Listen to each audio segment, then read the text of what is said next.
Mengisi acara salajengipun inggih menika acara inti Mauidul Hasanah dalam rangka walimatul urus.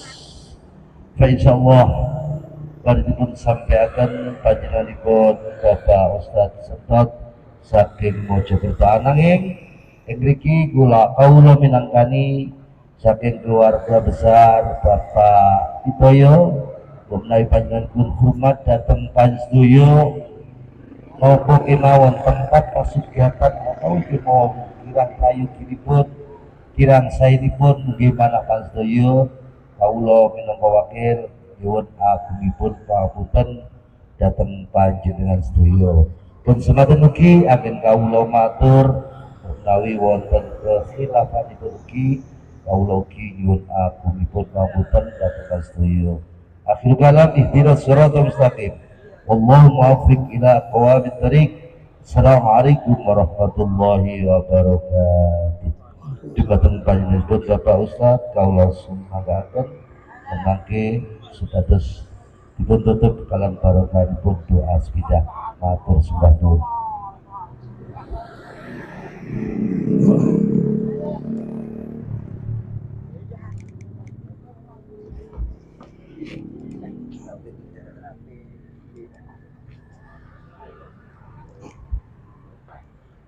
Assalamualaikum warahmatullahi wabarakatuh.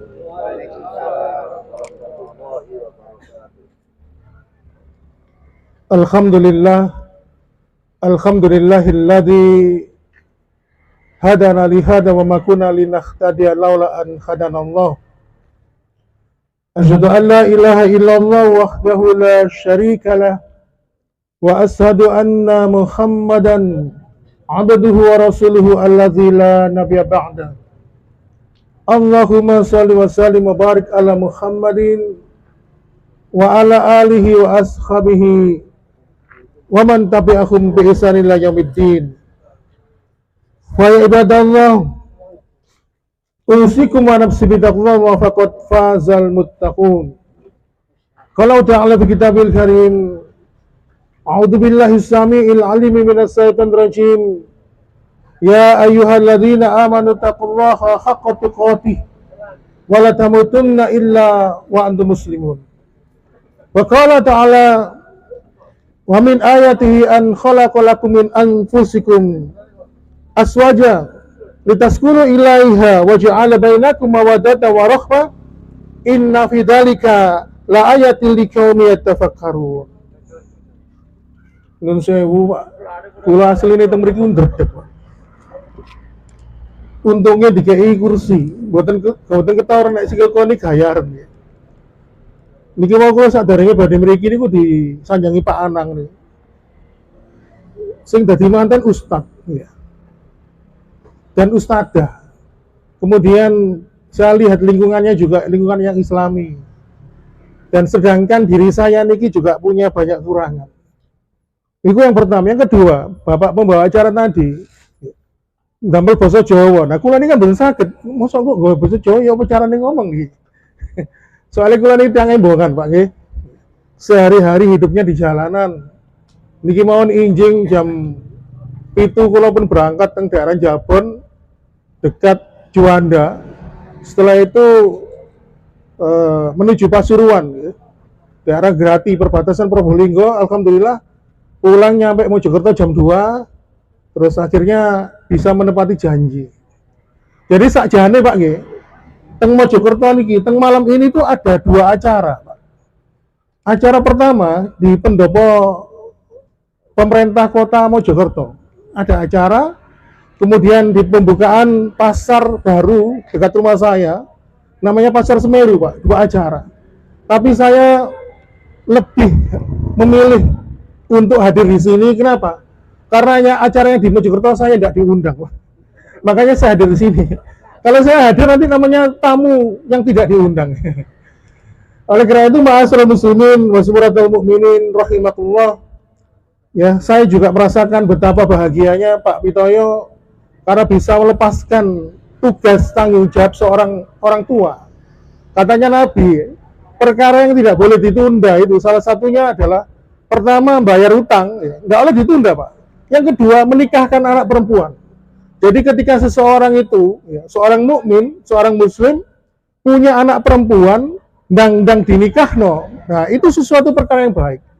Dan apabila seorang hamba Allah, ditakdirkan Allah mempunyai anak perempuan, lalu mampu mendidik anak perempuan itu menjadi anak yang soleha, lalu kemudian membantu melepas masalah jangnya, dipertemukan, dinikahkan dengan laki-laki yang soleh, maka sungguh kata Rasulullah SAW, Pak Pitawa insya Allah akan mendapatkan balasan Allah, yaitu berupa kenikmatan surga. Ma'asyiral muslimin jamaah sekalian, sakjane kula niki badhe nyampaikan masalah napa sih? Menyampaikan nasihat pernikahan, sing menikah niki ustadz dan ustadzah. Mbak Inna Alfi Amalia sama Mas Zulfikar. Dan saya dapat info nanti Mas Zulfikar ini akan segera kembali ke negara Arab Saudi, ya, melanjutkan kuliah di Universitas Madinah. Maka tidak pantas apabila, kalau menurut cara pandang saya, Bang, ya, nasihat itu mungkin ditujukan untuk diri saya atau mungkin Bapak Ibu sekalian. Pada kesempatan ini, Pak, saya ingin mencoba mengambil dari sudut pandang yang lain. Mungkin kalau jenengan sering menghadiri acara seperti ini, rata-rata pembicara itu menyampaikan kiat-kiat membentuk keluarga sakinah mawaddah warahmah, atau yang judulnya kira-kira membangun keluarga baiti janati. Rata-rata seperti itu. Tetapi pada kesempatan malam ini, saya ingin menyampaikan yang di luar itu. Saya ingin menyampaikan sebab-sebab retaknya rumah tangga. Kenapa? Soalnya kalau ini kan backgroundnya orang kesehatan, Pak. Melihat penyebab penyakit itu lebih utama dibandingkan mengobati. Setuju apa betul, Pak? Ya. Makanya kalau ingin melihat keluarga itu bahagia apa enggak, maka kita harus tahu, melihat bagaimana sebab-sebab keretakan dari rumah tangga. Karena apa?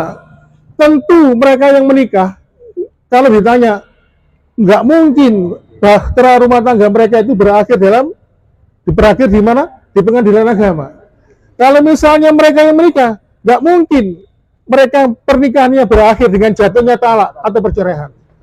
Oleh karena itu, pada kesempatan malam hari ini kita akan mencoba dari sudut pandang yang lain, yaitu mengetahui sebab-sebab retaknya rumah tangga.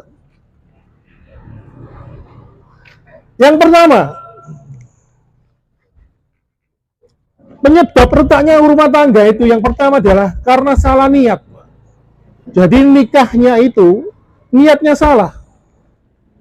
Dalam sebuah hadis atau Broni, bahwasanya dari seorang sahabatnya bernama Maimun Al-Qurdi radhiyallahu an, dia berkata bahwasanya Rasulullah SAW bersabda, ayyumar rajulin tasawwajam ra'atan ala maqala minal makhri au kasura. Lelaki mana saja, kata Rasulullah, yang menikahi seorang wanita, baik dengan mahar yang sedikit ataupun dengan mahar yang banyak, ya, laisa fi nafsihi an yu'addiya ilaihi haqqaha. Sedangkan di dalam hatinya tidak ada niat sedikit pun untuk membahagiakan istrinya. Misalnya, dia nikah niatnya mek damel meluapkan kebutuhan biologisnya saja, tidak lebih. Maka apa kata Nabi? Laki Allah famata, apabila laki-laki itu meninggal dunia, walam yu'addi ilaihi haqqaha, apabila dia mati dalam keadaan dia tidak pernah membahagiakan istrinya, laki Allah yaumul qiyamah wa huwa zanin. Ketika laki-laki itu meninggal, dinilai oleh Allah sebagai laki-laki pezina. Gara-gara salah niat. Makanya bagi mereka yang baru saja melangsungkan pernikahan, sebelum melakukan proses pernikahan, melakukan proses ijab kabul, ya, akad nikah, coba tanya di dalam hati, saya nikah itu untuk apa? Saya nikah itu untuk apa? Apakah untuk ibadah? Ataukah hanya untuk memenuhi nafsu saya? Soalnya kebetulan mungkin dia tegangan tinggi dan sebagainya. Saya menikah itu tujuannya untuk mengikuti sunnah Rasulullah apa enggak? Karena Rasulullah mengatakan sesungguhnya menikah itu adalah sunnahku. Maka barang siapa yang benci dengan sunnahku, falaisa minni, maka dia bukan termasuk dari umatku. Apakah saya menikah itu tujuannya untuk menghindarkan diri dari perbuatan zina? Pertanyaan-pertanyaan itu harus kita ungkapkan dalam hati kita. Oleh karena itu, ma'asyiral muslimin, Rasulullah SAW dalam sebuah hadis yang diriwayatkan oleh Imam Tirmidzi dari sahabat Abu Hurairah radhiyallahu an, bahwasannya Rasulullah SAW bersabda, salah satun haqqun 'alallah aunuhu. Ada 3 orang yang kelak nanti di akhirat akan mendapatkan pertolongan dari Allah. Tapi saya sebutkan satu saja. Siapakah dia? Wanakihul ladhi yuridul afaf, yaitu seorang laki-laki yang menikahi seorang wanita, tujuannya adalah untuk menjaga kehormatannya. Dia menikahi seorang wanita untuk ibadah. Makanya menikah itu perlu kita tanamkan, Pak. Dalam aspek kehidupan yang lain, kita itu harus selalu menikah, ya. Karena menikah itu singkatan, Pak. Meniatkan ibadah karena Allah. Itulah ma'asyiral muslimin, sebab yang pertama dari faktor suami. Kemudian yang kedua, sebab-sebab retaknya rumah tangga. Yang kedua adalah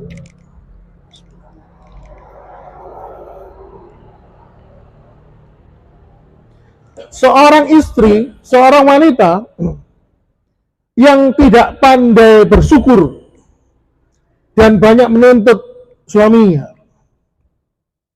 Dalam sebuah riwayat Imam Ahmad dari seorang sahabat yang bernama Abdullah bin Amr bin Ash radhiyallahu an, dia berkata bahwasannya Rasulullah SAW bersabda, la yamdurullahu tabaraka wa ta'ala ilam ra'atin la tashkuru li zawjiha. Bahwasannya Allah tabaraka wa ta'ala tidak akan pernah melihat seorang wanita nanti di hari akhirat. Jadi wanita yang nggak mau bersyukur ini, ya, apabila dia tidak mau bersyukur di hadapan suaminya, di akhirat nanti Allah tidak mau melihatnya. Siapakah dia? Yaitu wanita yang tidak mau bersyukur pada suaminya. Dan ini, Pak, sering kita melihat akhir-akhir ini, ya, jenengan ngerti kenapa yang kena OTT, operasi tangkap tangan KPK itu kok kasusnya meningkat. Salah satunya, Pak, kalau kita teliti itu karena istrinya nggak bersyukur. Gajinya suaminya mungkin 10 juta atau mungkin 12 juta. Terus istrinya ceritanya, mosok koncoku mah barusan beli HP baru, iPhone seharga 20 juta. Mosok aku gak iso sampai tukokno. Atau mungkin membanding-bandingkan suaminya dengan yang lain. Awalnya suaminya ini orang baik, Pak. Orang jujur di kantor. Gara-gara istrinya nggak bersyukur, suka nuntut kepada suaminya, sehingga akhirnya apa? Akhirnya suaminya pun melakukan tindakan pidana korupsi. Oleh karena itu, ma'asyiral muslimin, salah satu sebab rumah tangga itu tidak bisa langgeng, salah satunya adalah karena wanita itu tidak mau bersyukur. Kalau orang menikah itu kan sebagai suami kita kan memberikan nafkah, Pak, ya. Nafkahnya ada berapa, Pak? Ada 2, nafkah lahir dan batin. Nafkah lahir itu apa, Pak? Memberikan nafkah berupa apa? Mencukupi kebutuhan sandang, papan, pangan. Kalau nafkah batin itu apa, Pak? Ya ngaten itu. Saat ini kalau tanglet nggih, kalau tanglet teng jenengan mawon. Kira-kira nek misalnya ibu mantan jenengan paringin nafkah batin. Kira-kira ibu ngomong, terima kasih suamiku, kau telah memberikan aku nafkah. Dijawab tengah hati mawon. Kira-kira nanti ngomong apa nama betul? Tenjereng dijawab tengah hati mawon, Pak. Ayo, Sakjane kalau wanita itu masih bersyukur, Pak. Harus menyampaikan terima kasih, ya Allah, makasih suamiku, kau telah memberikan aku nafkah batin. Soalnya gara-gara, Pak, kalau kan kebetulan saya itu punya teman di Mojokerto itu panitera pengadilan agama. Ya. Jadi tugasnya dia itu menyusun jadwal sidang ya untuk sidang perceraian. Salah satu sebab orang itu bercerai itu karena mboten nanti diendangi bojone, Pak. Jadi mungkin gara-gara ndak ada nafkah batinnya, dia itu merasa nggak hidupnya kurang, akhirnya minta pisah. Nah, oleh karena itu, Bapak Ibu sekalian, tapi mboten nanti Ibu ini, Bapak tok mon. Teng pawon. Sampai pundi niku apa bingung kula rek. Ya, tuh. Nafkah batin. Ya, nafkah batin. 14 abad yang lalu, kula niki soalnya foto Pak tiange Pak. Niki kok dihubungi dina Jumat ya. Dihubungi dina Jumat damel acara Kamis Pak ya. Dihubungi Kamis damel acara Sabtu. Kula niki mikir kan, iki nyampe nopo ngoten. Akhire kula sinau golek-golek kula catet. Soalnya kula niki dasare bodoh nggih, apalane kurang, pikiran kurang makane ngerpek nggih. Ngapunten Pak nggih. Tapi ngoten iki kadang-kadang kanca kula nganan mosok ustaz kok kacangan ngerpek. Justru nek gak ngerpek iku bahaya, nek keliru sih disampaikan bahaya. Jadi Rasulullah SAW itu bersabda dalam riwayat Imam Muslim, la yafraq mu'minun mu'minatan. Oh, keliru Pak. Waduh, ya apa nih? Nah, ngapunten nggih. Jadi wanita itu yang tidak mau bersyukur kepada suaminya itu bisa menyebabkan retaknya rumah tangga. Ini ada kisah Pak, ya.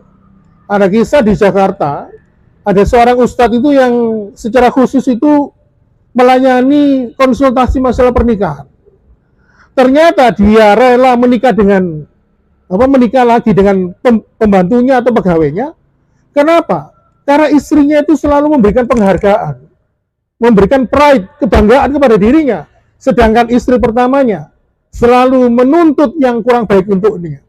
Sehingga akhirnya apa? Hal ini menyebabkan biduk rumah tangga dengan istri pertama pun terpisah. Gara-gara apa? Karena seorang istri tidak mampu bersyukur dan selalu menuntut hal yang kurang dari suaminya. Itu sebab yang kedua. Yang ketiga, yang pitu loh Pak, sebab retaknya rumah tangga. Terus Pak Anang kula dikongkon ngomong 2 jam nggih, lurus. Yang ketiga, sebab retaknya rumah tangga itu adalah seorang suami yang tidak punya sifat sabar terhadap istrinya. Maka apabila seorang suami itu tidak mampu mempunyai sifat sabar terhadap istrinya, maka pasti rumah tangga itu tidak akan pernah awet. Rasulullah SAW menyampaikan dalam riwayat Imam Muslim, la yafraq mu'minun mu'minatan in kariha minha khuluqan radiya minha akhir. Jangan pernah mencaci wanita. Jangan pernah mencela wanita mukmin. In kariha minhu khuluqan. Jika engkau tidak suka dengan sifat-sifatnya, jika engkau tidak suka dengan perangainya, radhiya minha akhir, dan ingat-ingatlah kebaikan-kebaikan yang pernah dilakukan pada istrimu. Maka kita itu harus selalu mengingat Pak, kebaikan istri saya, istri panjenengan. Walaupun istri kita itu mungkin punya sisi kelemahan, mungkin dari perangainya, mungkin dari sifatnya, pasti kekurangan istri kita itu bisa tertutupi dengan kelebihan-kelebihannya. Ma'asyiral muslimin, ini ada kisah yang cukup menarik tentang Amirul Mukminin Umar bin Khattab. Suatu ketika ada seorang penduduknya atau warganya Umar bin Khattab datang ingin mengetuk pintu rumahnya bin Khattab. Mau ngetuk pintu gini nggak jadi. Kenapa? Dia mendengar di dalam rumah Umar bin Khattab sedang dimarahi istrinya. Terus diomali gak kar-karan. Wah, sampai ini panjang ini. Umar bin Khattab cuma diam gini aja. Ternyata warganya Umar bin Khattab ini rencananya mau bertemu untuk konsultasi. Ingin menceritakan istrinya yang juga CRBT BGT SKL ya. Cerewet banget ya. Nah, ternyata ketika laki-laki itu mau pergi, Umar bin Khattab pun buka pintu. Mau kemana kamu? Aku mau pergi. Ada apa? Kata Umar bin Khattab. Sebenarnya tadi aku ingin datang kepadamu, wahai Umar, wahai Amirul Mukminin. Aku ingin curhat untuk menceritakan tabiat istriku yang kurang baik. Tapi ternyata aku malah menjumpai engkau di dalam rumah ini, engkau malah diomeli istrimu. Lalu Umar pun mengatakan, memang istriku kalau marah aku tidak pernah membantah. Karena aku selalu mengingat jasa-jasanya. Istriku adalah yang pernah melahirkan anak-anakku. Istriku yang telah mengurusku, yang mencuci pakaianku, yang mendidik anakku, yang memasakkan makanan untukku. Maka di balik kekurangannya itu ternyata banyak kebaikan-kebaikan yang tidak perlu aku lupakan. Dan ternyata warganya Umar bin Khattab tadi yang mau curhat masalah istri tadi, dia baru menyadari dari kedatangannya dia itu tadi mau kepada Umar bin Khattab untuk curhat. Ma'asyiral muslimin, ternyata anaknya Umar bin Khattab juga demikian. Ya. Ibnu Umar, seorang ulamanya para sahabat. Ibnu Umar itu ulamanya para sahabat. Ya. Suatu ketika Ibnu Umar ini hampir saja bercerai dari istrinya. Karena Ibnu Umar, anaknya Umar bin Khattab ini tidak cocok dengan perangai istrinya. Terus caranya ini pisanai. Untuk menenangkan hatinya, karena Ibnu Umar ini seorang alim, akhirnya untuk menenangkan hatinya, dia ihtikaf, menetapkan diri atau berdiam diri di Masjid Nabawi. Dan kebetulan di Masjid Nabawi itu banyak para sahabat yang tidur masjid, ada yang menghafalkan Al-Quran, ada yang sholat, ada yang berzikir. Nah, Ibnu Umar ketika berada di dalam Masjid Nabawi tadi, kebetulan di sebelahnya itu ada seorang yang sedang membaca Al-Quran. Dan ternyata yang dibaca itu adalah surat An-Nisa ayat 19.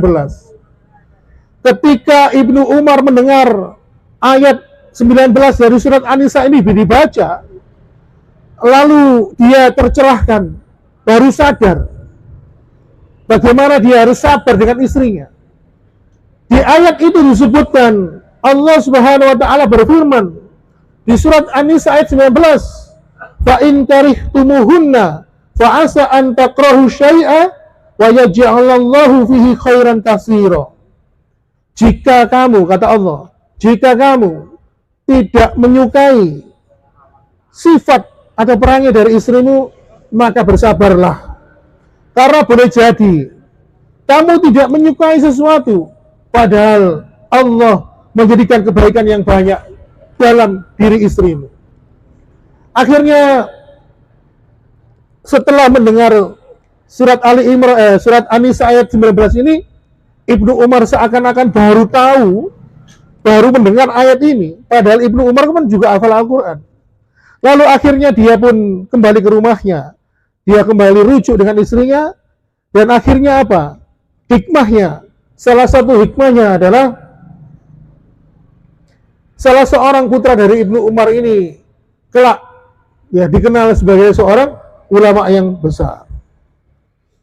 Oleh karena itu, dibalik keburukan istri kita, Pak, ada kekurangannya, ya. Ada sifat-sifat yang mungkin tidak baik, maka kita harus bersabar.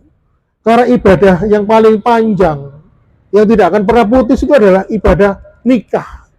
Kenapa? Nikah itu untuk menyatukan dua hati yang berbeda, di mana nikah itu adalah ikatan yang suci. Ketika seseorang itu mengucapkan akad nikah, ijab kabul, maka saksinya adalah Allah Subhanahu wa taala. Yang awalnya haram, kemudian menjadi halal. Yang awalnya tidak boleh menyentuh, kemudian diperbolehkan menyentuh, bahkan ketika seorang suami menyentuh istrinya, mempunyai pahala yang begitu besar di sisi Allah Subhanahu wa taala. Ini ada kisah lagi, Pak. Ini dari ulama tabi'ut tabi'in yang bernama Syekh Ali Tantawi. Beliau dalam kitabnya itu bercerita, suatu ketika didatangi sepasang suami istri, dan ternyata sepasang suami istri ini curhat, mengadukan perilaku mereka masing-masing. Sang suami menceritakan istrinya, sang istri menceritakan suaminya. Lalu Syekh Ali Tantawi ini dengan bijak berusaha untuk merukunkan mereka, tetapi tetap mereka punya keputusan yang kuat, yaitu apa? Untuk minta berpisah.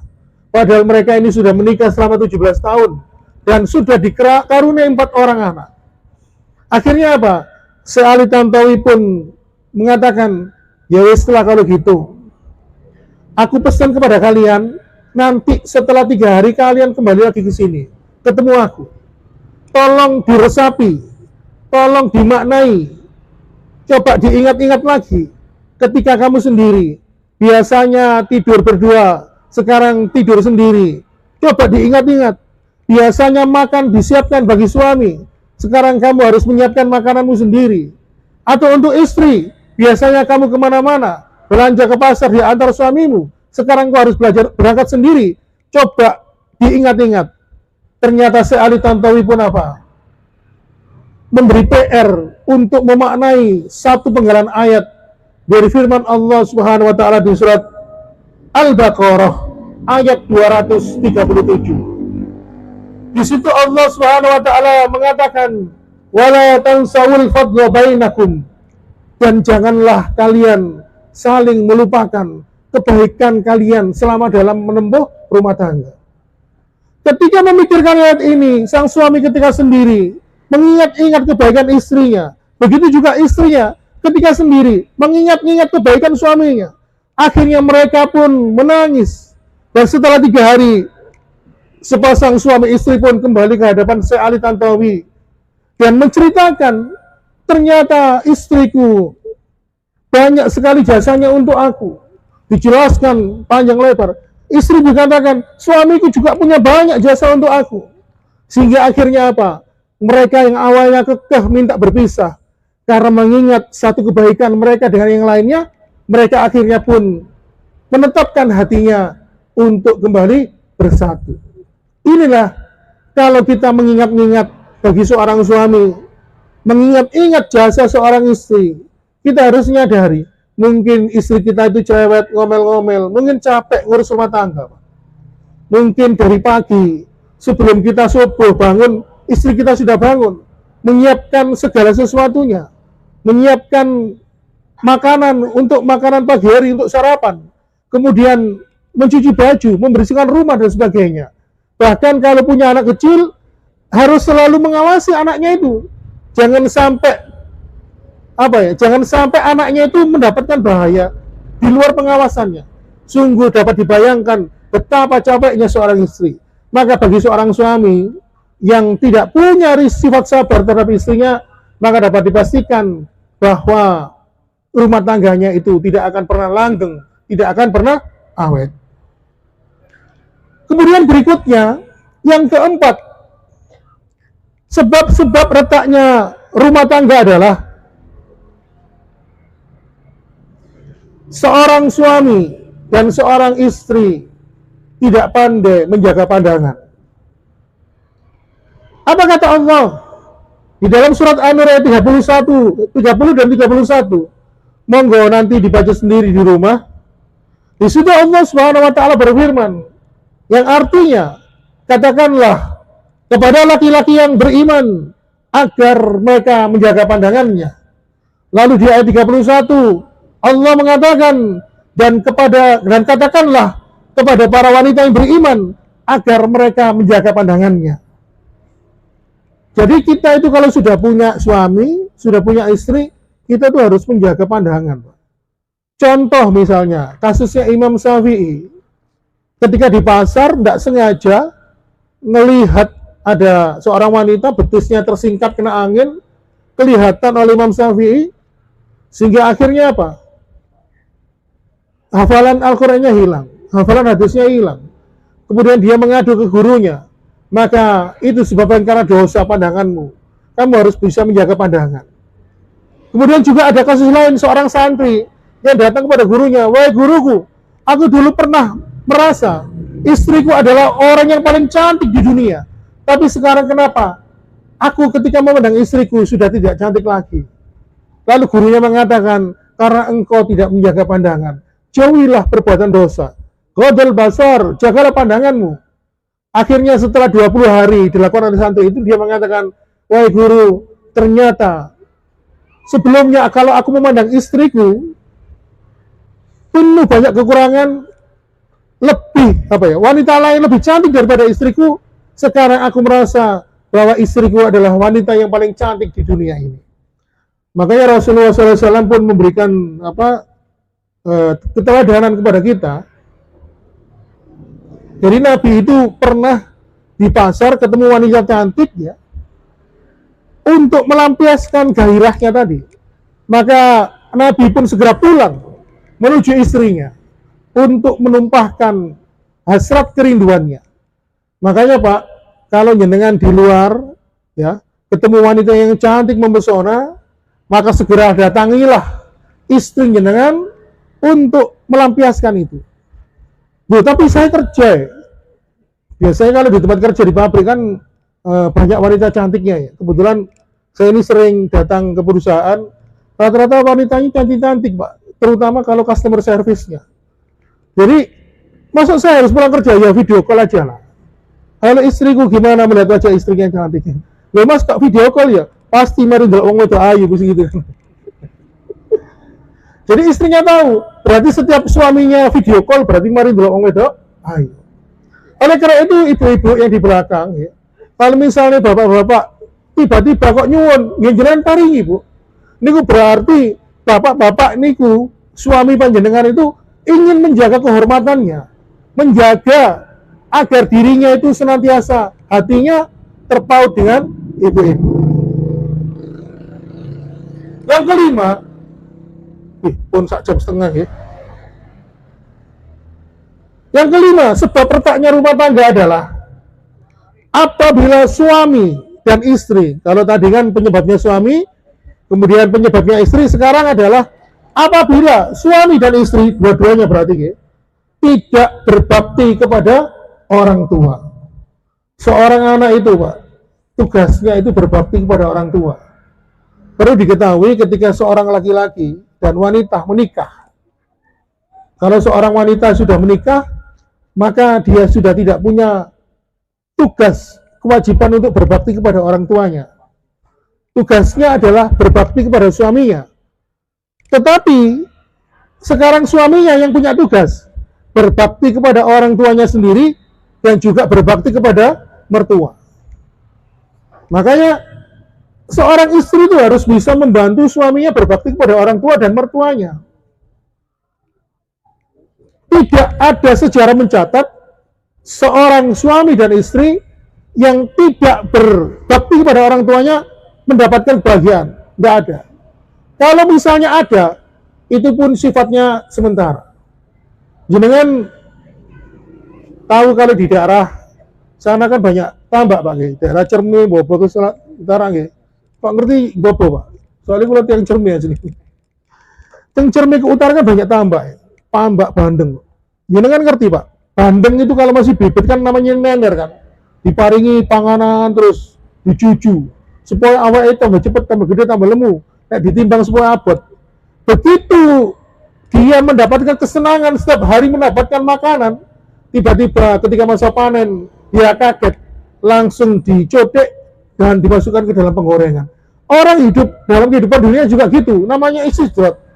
Ketika ada seorang suami dan istri, dia kok bahagia, padahal dia tidak berbakti pada orang tuanya. Mungkin Allah Subhanahu wa Ta'ala memberikan kesenangan untuknya sementara dalam kehidupan dunia. Lalu nanti di akhirat dia akan mendapatkan siksaan yang begitu pedih. Oleh karena itu, seorang suami dan istri itu harus berbakti, tidak hanya berbakti kepada orang tua dan juga kepada mertua. Kalau jangan lihat sinetron, Bang, ada loh menantu yang nggak cocok sama mertua itu. Kadang-kadang melihat mertuanya datang buka pagar tuh, uang iki balik mana? Padahal ini lah tak kei kok ini mana sih? Gitu. Ya, tapi juga ada kisah seorang menantu yang lebih berbakti daripada anaknya sendiri, tapi dia lebih berbakti kepada orang tua. Maka hal seperti demikian adalah contoh bahwa seorang anak itu tugasnya berbakti. Dan berbakti ini seimbang antara ibu dan ayah. Walaupun kata-kata Rasulullah SAW pernah menyebutkan ibumu sampai 3 kali, setelah itu ayahmu, tetap kata para ulama menunjukkan bahwa berbakti kepada orang tua itu satu paket kepada ayah dan ibu. Baiklah jamaah sekalian, untuk menyingkat waktu, yang keenam, sebab-sebab retaknya rumah tangga adalah karena rumah tangganya tidak religius. Jadi apabila membentuk keluarga, karena nikah itu kan ibadah yang menyempurnakan agama. Apabila seseorang nikah, ya, agamanya itu separuh agamanya sudah sempurna, Pak. Sisanya bisa disempurnakan dengan hal yang lainnya. Dan ibadah nikah itu adalah ibadah yang terpanjang dalam hidup manusia. Maka sungguh rugi apabila ibadah yang dia jalani tidak religius dalam kehidupan sehari-hari. Maksudnya religius itu gimana? Yang menjadikan seluruh aktivitas itu adalah ibadah. Di rumahnya dia ibadah. Sang suami mengajarkan kepada istrinya, ya, tentang syariat. Sang suami mengajarkan kepada anak-anaknya, ya, tentang keesaan Allah, mengajarkan tauhid. Makanya orang tua yang religius itu pasti mempunyai tujuan membentuk keluarga sakinah mawaddah warahmah. Maka salah satu kunci sukses untuk mendapatkan sakinah mawaddah warahmah tidak lain dan tidak bukan adalah menjadikan keluarga itu menjadi keluarga yang religius. Bahkan Rasulullah SAW pernah menyampaikan, la taj'alu buyutakum maqabir, inna syaitana yanfiru minal batil ladzi suratul Baqarah. Jangan jadikan rumahmu seperti kuburan. Jadi kuburan itu kalau malam itu sepi, gelap, ya, tempatnya menyeramkan. Gimana caranya supaya menjadikan rumah itu tidak seperti kuburan? Salah satu yang kata Rasulullah, rumah itu dijadikan tempat ibadah, dijadikan tempat membaca Al-Quran, dijadikan tempat melakukan ibadah-ibadah sholat sunnah. Kalau sholat sunnah bagi sholat laki-laki itu wajibnya di masjid, sholat sunnahnya ada di rumah. Kemudian ma'asyiral muslimin, yang ketujuh, yang terakhir, sebab retaknya rumah tangga itu adalah karena media sosial yang tidak disikapi dengan iman. Ya, banyak rumah tangga retak berujung pada perceraian, ya, karena Facebook, Instagram, ya. Bahkan kalau di sekarang ini kasus perselingkuhan itu banyak terjadi ketika reuni. Ketika reuni ketemu mantan nih, akhirnya CLBK, cinta lama bersemi kembali. Ya, ya. Tapi untungnya kula mboten, Pak. Kula nek reunian mboten pengaruh, soalnya bojo kula kanca sak kelas gitu. Jadi kula niki alhamdulillah tidak punya mantan, ket biyen wis iku wae awet, nggih. Dan perlu diketahui, Pak, nggih. Media sosial itu kalau tidak disikapi dengan baik, bahaya, Pak. Makanya kasus-kasus perselingkuhan itu kalau lihat di sinetron, rata-rata dari media sosial, mungkin dari like and comment, ya, di Instagram, di Facebook, atau kemudian mengomentari status WA dan sebagainya. Makanya kita tuh harus melandasi dengan iman, karena ibadah nikah itu ibadah terpanjang, sehingga seseorang itu pasti akan merasakan jenuh dan jemu. Makanya bagaimana tugas seorang istri itu, salah satunya adalah menjaga kehormatan dirinya dan suaminya. Begitu juga seorang suami menjaga kehormatan dirinya dan suaminya. Kula kok pun pegel Bang ya.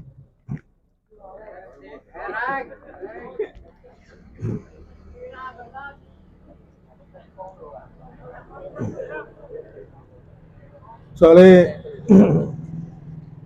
ingat niki Pak, panjenengan kula niki yang bodoh. Kula niki memang punya banyak kelebihan. Kelebihan saya itu di berat badan.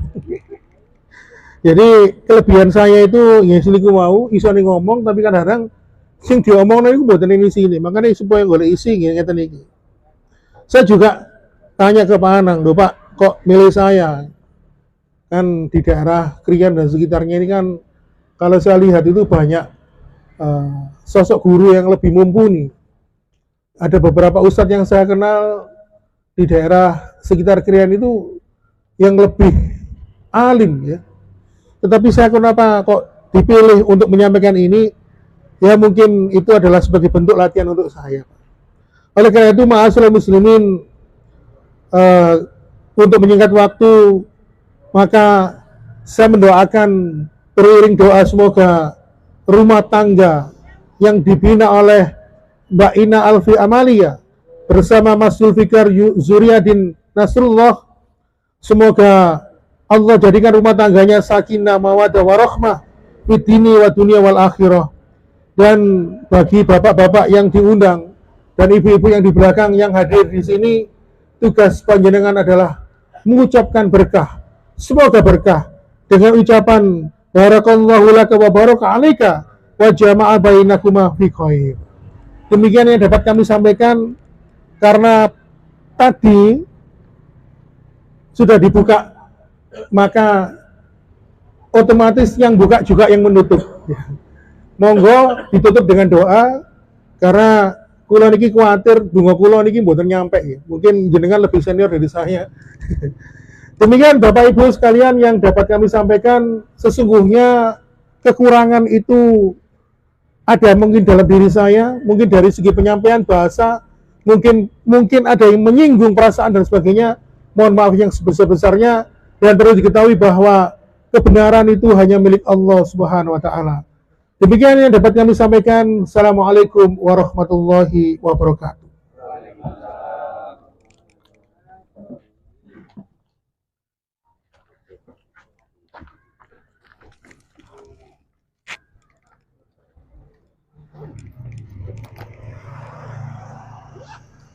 Al-Fatihah.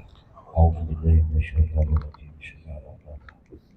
Alhamdulillahirabbil alamin arrahmanir rahim maliki yaumiddin. Iyyaka na'budu wa iyyaka nasta'in. Ihdinas mustaqim. A'udzubillahi minasyaitonir rajim. Bismillahirrahmanirrahim. Allahumma shalli wa sallim wa barik ala sayyidina Muhammad wa ala ali Muhammad. Walhamdulillahi rabbil alamin. اللهم صل على سيدنا محمد صلاة تنجينا بها من جميع الأهوال والآفات وتقضي لنا بها جميع الحاجات وتطهرنا بها من جميع الشيئات ترفعنا بها إنك على الدرجات وتبلغنا بها أقصى الغايات من جميع خيرات الحياة وبعد الممات إنك على كل شيء قدير. ربنا اغفر لنا ذنوبنا ولوالدينا ولنا ربنا صغارا ولجميع مشايخنا ولجميع المسلمين والمسلمات والمؤمنين والمؤمنات الأحياء منهم والأموات. اللهم يا الله ألف بينهما كما ألفت بين آدم وحواء. اللهم ألف بينهما كما ألفت بين يوسف وزليخة. اللهم ألف بينهما كما ألفت بين سيدنا محمد رسول الله صلى الله عليه وسلم والشيطان الحادثة الكبرى. اللهم يا الله حسن جميع حاجاتنا وخصوصا حاجة أخينا الكرام Bapak Hidayah wajal hajatu hajatan maqbulat indallah bisyafaati Rasulillah sallallahu alaihi wasallam. Allahumma ij'al abdan mubarakah fid dini wad dunya wal akhirah bi rahmatika ya arhamar rahimin. Rabbana atina fid dunya hasanah wa fil akhirati hasanah wa qina adzabannar.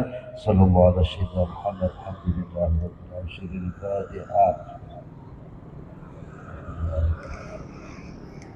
Wassalamualaikum warahmatullahi wabarakatuh.